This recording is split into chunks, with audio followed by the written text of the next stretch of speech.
Hey guys, what's up? Good morning. We're inside the new Toyota Hilux 2024 Conquest V variant. Guys, super ganda talaga nito. And as you can see, leather seats, napakaganda ng upuan, may hulmaan. We got Peter, 4 speakers, tapos yung kanyang piano, black finish dito, leather steering wheel, may cruise control, and as you can see, meron ditong lane, departure warning, tapos meron siya nung sa harap na sensor, and then pretty much, ayan nga, yung infotainment system, ang ganda ng screen, push start and stop, yung ating pag-start ng engine, and of course 4x4 automatic differential lock, EPS, and then meron siyang decent assistant control, power mode, eco mode, and then to gate type kung tawagin, kasi nga syempre yan nga parang gate. And then of course you got this meron ka dito ng ito yung sa iyong rear view, so auto siya na nagdi-dim, lagay ng sunglasses. You got this push button na mga ilaw. So really nice. Meron din dito. So spacious yung loob. Tapos may air vent dito sa likod. So as you can see. So guys, dual din yung kanyang air conditioning. So pwede mo makontrol yung temperature both sides. Alright. So yun guys, power adjust yung ating upuan.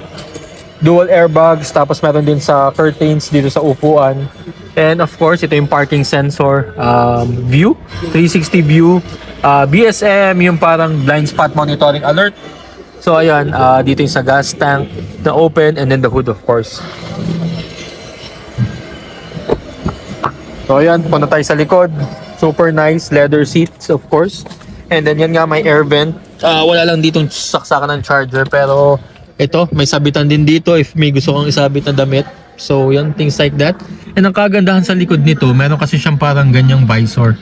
I mean, it's not visor pero part nung sa pickup bed, pero it blocks the sun para hindi mainit dito sa likod yung nakaupo. Alright? Whenever yung sun nandiyan dyan sa likod. Guys, rim 18, 265, 60 series, yung rim ng Hilux Conquest.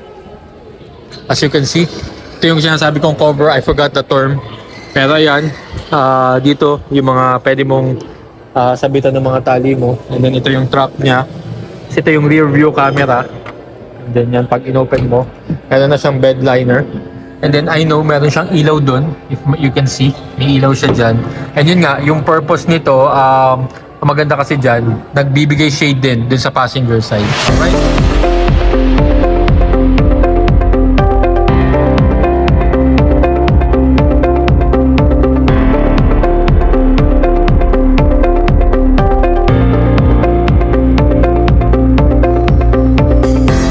Nga guys, once again, if you want to know more about the Toyota Hilux Conquest, if you want to go overlanding, and then if you want to go for off-road, since naka 4x4 ka, guys, please check out what's up, YouTube channel and Instagram. Super dami na niyang napuntahan, camping and off-road. So yun, nasubukan na niya talaga tong Conquest na to. And of course, marami naman na mga nag-overlanding gamit yung Hilux, especially episode. Check it out.